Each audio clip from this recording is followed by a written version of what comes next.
Hey, Stephen Brooks here, and I teach traders who have $25,000 or more in their trading accounts how to generate a very reliable salary. Now, that salary can be achieved in as much as 2 hours a day and as little as 5 minutes a week. And we're able to do that very consistently with, on average, 87.5% of our students generating a profit in a given week. Now, the title of this video was The Holy Grail of Trading. Now, the reason I called the title of this video The Holy Grail of Trading is so that you would click on it and actually arrive here. Now, there is no such thing as a holy grail when it comes to trading, but what I'm going to teach you today is very close. In fact, if you watch all of my videos, if you've been following me for years, if you've never followed me before, if I was given the choice, hey, Stephen, what is the one bit of wisdom? What is the one bit of advice you could impart on an individual trader? And if you only had one thing that you could give to them, one thing you could say to them, one thing you could teach to them, what would it be? This video is going to be exactly that. So again, this is the single most important thing I could ever teach you. If I only had one thing to teach you, it would be this. I highly recommend close your phone, close all of the other browser tabs you have open, get rid of the newspaper, turn off the TV, because I'm telling you, if you are somebody who is not getting the results that you desire, whether that means you're losing money and you want to start making money, whether that means you're already making money and you want to make a lot more, I'm telling you, this video, I don't care how long it is, you need to watch the whole thing. And frankly, you probably need to watch it a few times to really ingrain this information to you, because this is the difference between somebody who loses money consistently versus making money consistently. This is the difference between somebody who gives up versus somebody who's able to do this for decades to come. So again, if you are serious about getting better trading results, you need to watch the entirety of this video. Now, with that being said, in order to kind of understand where I'm going with this, you need to know a little bit of background about me. Now, if you've been following me for a while, you might already know this, but if not, in a former life, I grew up my whole life looking to become a Major League Baseball player, right? I trained every single day from the time I was probably 5 years old all the way up till I was 24 when I was released by the Kansas City Royals to try to be a major leaguer, not a professional, a Major League Baseball player, the top of the top of the top. So I was very competitive in college. Actually, I was very competitive in high school. And the way it works with baseball is after high school, after your senior year of high school, you're eligible for the Major League Baseball draft. Now, at the time, I wasn't talented enough to be considered one of the few high school players to get drafted. So after that, I went to college, and if you look me up, I went to Wake Forest University, who, as of shooting this video, is the #1 baseball team in the country. Very cool. And the way it works in college is after the third year of college, you can be drafted. And then every single year in college after that, you can also be drafted as well. Just you lose leverage against the major league organizations if you wait till after your junior year to play professionally, because the way they see it is, hey, if you want to come after your junior year, we'll give you more money because you have to forego your senior year of college. But if you're already a senior in college, well, it's either you come play with us for a ham sandwich or you stop playing. So I did very well my sophomore year in college. And then that summer, I went up to the Cape Cod Baseball League. I played for the Chatham A's, and I did very well. So going into my junior year of college, I was set to be something like a top 5 round draft pick, which was probably like the top 150 players in the country between college and high school. And as you might expect, when there are dozens of scouts at every single one of your games, and you're kind of the only player on the team that has the prospects of being drafted, for example, especially being a high draft pick, you tend to add a lot of pressure, right? There tends to be a lot of pressure, and you tend to add a lot of pressure. If I don't perform, I don't get drafted, and all these bad things happen. If I don't perform, I don't get drafted, and all these people say this about me. If I don't perform, I don't get drafted, I'll lose my girlfriend, right? All those different things go into your head. And because of that, I personally pressed quite a bit in the first half of the year. So a college baseball season is about 60 games. And let's say on average, you have 4 at-bats a game. That means throughout college, you have 250 at-bats for the year, plus or minus a little bit. That's roughly what the number is, 250 at-bats for the year. That's not the biggest sample size ever, but that is the sample size that we have to deal with. So halfway through my junior year, after my first 125 at-bats of my junior year, I was hitting 298. Now, in the major league ranks, that's a very respectable number. You'll probably be an all-star in the major league ranks with a 298 batting average. In college, not so much. In college, you're a little bit above average at 298. So it was clear that I was pressing, right? My batting average, my junior year, wasn't even as good as it was my sophomore year. I was a lot stronger. I was a lot wiser. I had a lot more experience, but I was just pressing a lot. I was pushing very hard. I was pressing a lot. I was living and dying by if I got a hit or not every single at bat. If I got a hit, I'd be super happy, super friendly. If I didn't get a hit, I wouldn't talk to anyone. I'd be angry. I wouldn't go out to dinner with my teammates and all that stuff. Look, this is normal human nature, especially for a 20-year-old kid. This is kind of normal stuff. And my hitting coach at the time, who's still the hitting coach at Wake Forest, his name is Bill Salento. He brought me into his office one day and said, "Look, Brooksy, you're pressing a lot. Would you like help with that?" I said, "Yeah, man, dude, I'm doing terrible." And he goes, "Well, when you're feeling good, what's happening?" And I said, "Well, when I'm getting hits, I'm feeling good." And he goes, "Okay. When you're not feeling good, what's happening?" "Well, I'm not getting hits." He said, "Okay, do you have control over if you get hits or not?" I said, "No, I don't." He goes, "So I just want to make sure I have this correct. You are happy or sad based on something you have no control over." And when he broke it down like that, it was pretty obvious to me that, I know he was right. But for a 20-year-old kid, that was a pretty big ego blow. And he said, "Let's try to get you being happy or sad based on things you can control." He said, "So what can you control?" He said, "List them all." I said, "Well, I can control, what time I go to bed the night before a game.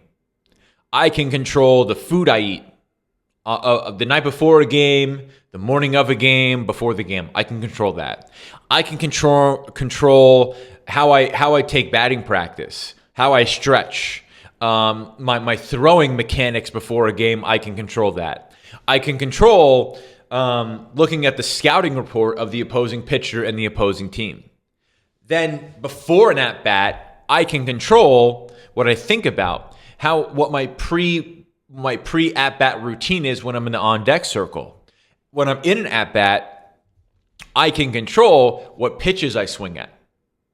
I can control if the opportunity arises to move the runner over or have a sacrifice fly. I can control that. So when it comes to baseball, everyone cares about the batting average, which you have zero control over. And it was a major shift for me to be able to go from focusing on and living and dying based on my batting average, did I get a hit or did I not, versus something else.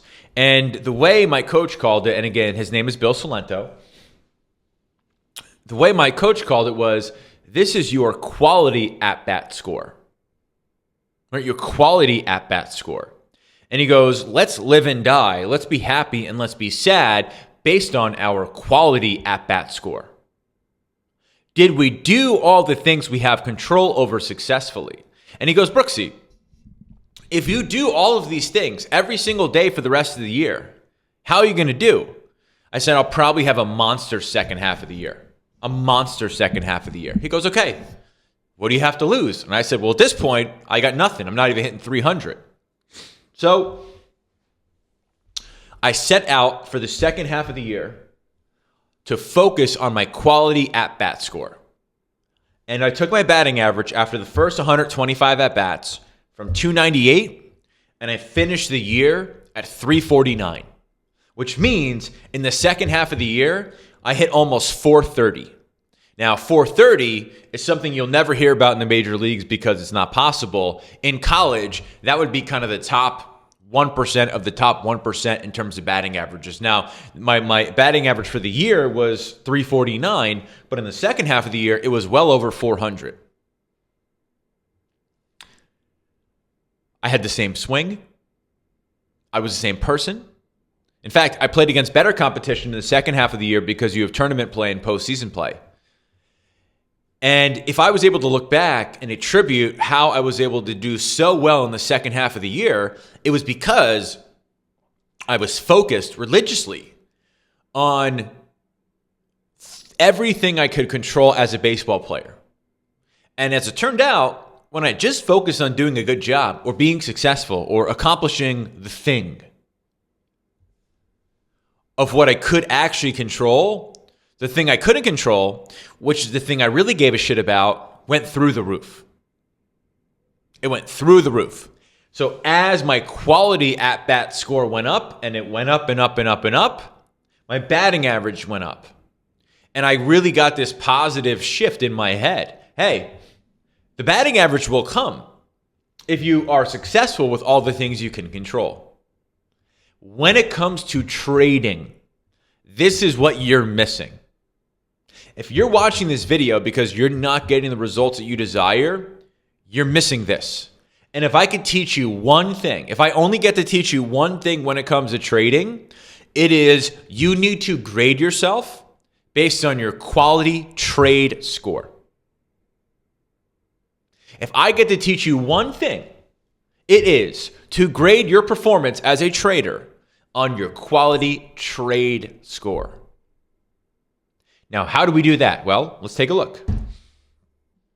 Now, when I have spreadsheets or something, people are usually like, give me it, give me it, give me it. I need it. No, like this is a blank Google spreadsheet, right? This is a blank Google spreadsheet. I'm making this up on the fly. Feel free to copy this. Feel free to come up with your own, but you need this. The title, I'm going to call this Quality Trade Score. Quality Trade Score. And I'm going to freeze the first row because the first row is going to be, that's going to allow it to scroll up and down with the actual document. So we're going to have a date. Let's say pre-market routine, pre-market intention, was a level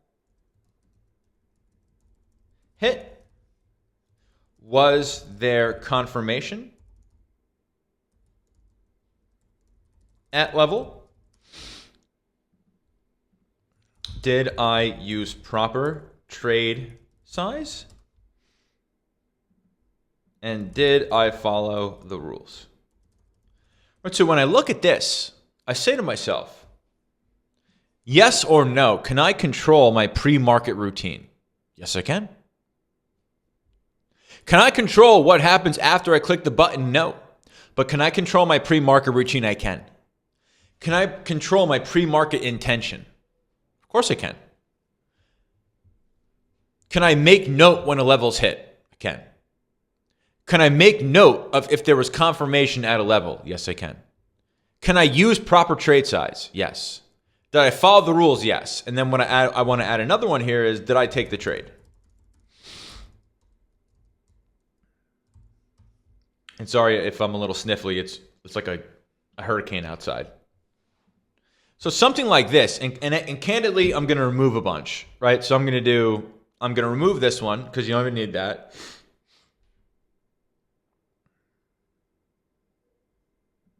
And I'm going to get rid of this one because candidly, you don't even need that.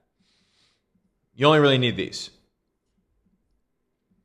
So these are all things I can control. I can control if I have pre-market intention. What that means is if I know what the levels are before the market opens, which if you're in any of my programs, you know what the levels are before the market opens. So what pre-market intention means is I literally have them on a piece of paper. I have them on a piece of paper right here. And I write down what the level is. I write it down, I write it down, I write it down, I write it down. And I say to myself, If this level's hit, I will take the trade. If this level's hit, I will take the trade. If this level's hit, I will take the trade, right? I set the intention, right? There's a book called Atomic Habits by James Clear. And the short of it is, habits are built and formed and maintained via intention, right? So think about it this way. If you go to bed one night thinking that you want to go to the gym versus you go to bed at night, setting an alarm, wearing your gym clothes, having your gym shoes next to the bed, and when the alarm goes off, it literally shows up on your phone as go to the gym. That is the difference between wanting to do something and setting an intention, right? So do we set an intention before the market has opened on that day? That's all it is. Then, was a level hit, right? If a level's hit, we also want to make sure there's confirmation. If those things are true, we should take every single one of those trades, every single one of them. And with all of them, we should use proper trade size, right? So I would grade myself based on this, because the reality is, if I did this stuff every single day, it would actually be impossible for me to fail. I could not fail if I actually did these things. So let's say today, and 2023. And let's say that, yes, I did my pre-market intention. And let's say that the levels are 5,000, they are 50-50, 50-75, and 50-100. Right? And let's say that these three levels were hit. And this one was not hit. And let's say for the 5,000, there was confirmation. And for the 50-75, there was also confirmation. Ooh, that's supposed to be green. And let's say for here, there wasn't. And for here, there wasn't. Right, so if I have set the intention to place a trade when the 5,000 level was hit and there was confirmation, I need to take that trade 10 times out of 10. If I set the intention that I'm going to place a trade at 50-50, but there's no confirmation, 10 times out of 10, I should not take that trade. Right? If I set an intention that when 50-75 is hit, that if there's also confirmation, I should take that trade, I should do it 10 times out of 10. And then if the level's never hit, then I should never be taking that trade anyway. So, did I take the trade? Let's say I did here. And I did here. And I didn't here. And I didn't here. And let's say I use proper trade size for both of these suckers.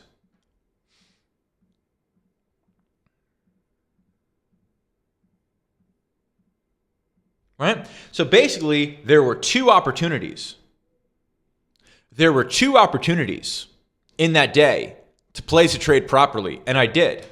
So, quality trade? Yes. So on that day, I was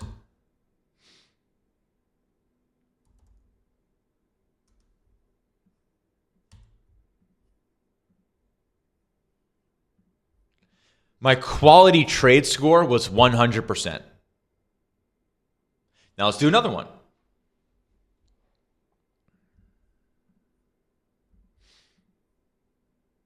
Actually, yeah, we'll do it based on the day. And then we'll go down here and we'll just do a little bit of a longer average. Okay, so now we have 3/12/2024. I'll get these dates right at some point. And let's say I did set my intention on that day. And let's say the level was 50-12, 50-25, 50-37. All right? And let's say all of them were hit. Awesome. And let's say there was confirmation at every single one of those. But here, we only took one of the trades. And here, we did not use proper trade size. Right? So, was it a quality trade? This was not a quality trade. This was a quality trade.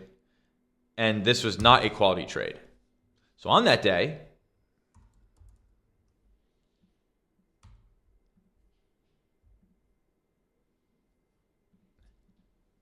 My batting average was only 33%. So now I say, okay, wait a second. The level was hit. I set my intention. The level was hit. I knew what the level was beforehand. There was confirmation. I did take the trade, but I did not use proper trade size. So now, instead of having to try to reinvent the wheel, now instead of thinking I'm terrible and the game is rigged against me, now instead of thinking that trading is never going to work for me, all I have to think about is, well, how can tomorrow I use proper trade size? That's it. How hard is that? It's not hard. Now, the second trade went great. But the third trade, 50.75, the level was hit, and there was confirmation at that level, which means I should have taken the trade, but I didn't.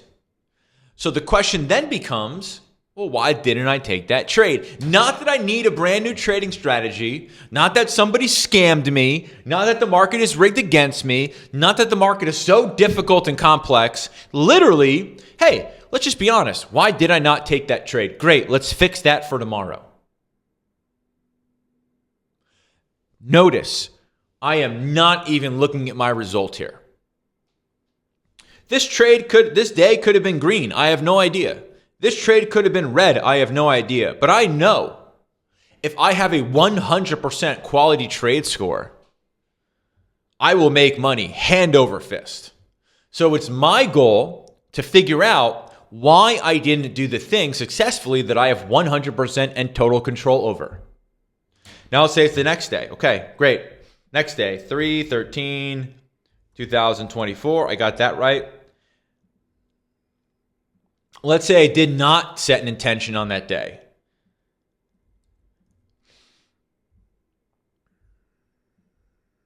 And let's say all of these are green, but I did all of it. Well, I didn't set the intention.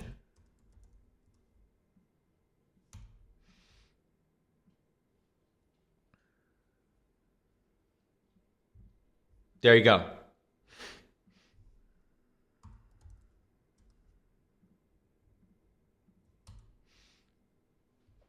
Okay, great.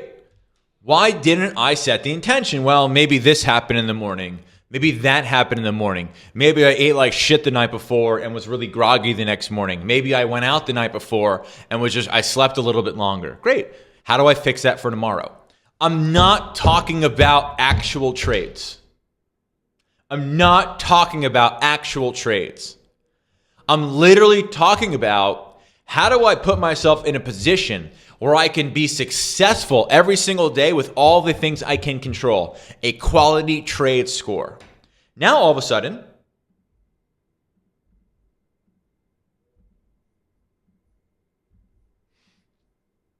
now we have another day, 3/14/2024. Let's say, yeah, I set the intention.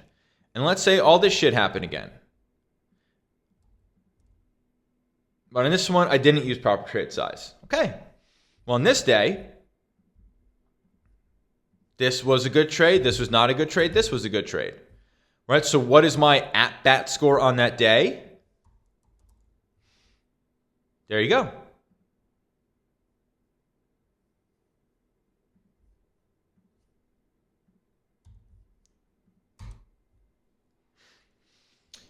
Then the question becomes, why wasn't I able to use proper trade size on this trade?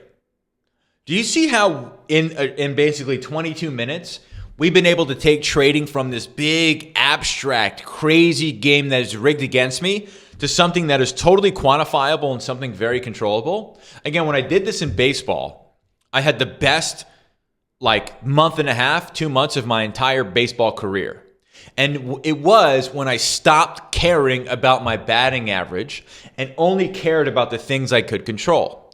I promise you, if you want to have the best results or even get better results than you're getting right now when it comes to your trading, stop caring about the actual P&L. Stop caring about how much money you make or lose. A net effect of having a perfect quality trade score will be that you make more money than ever.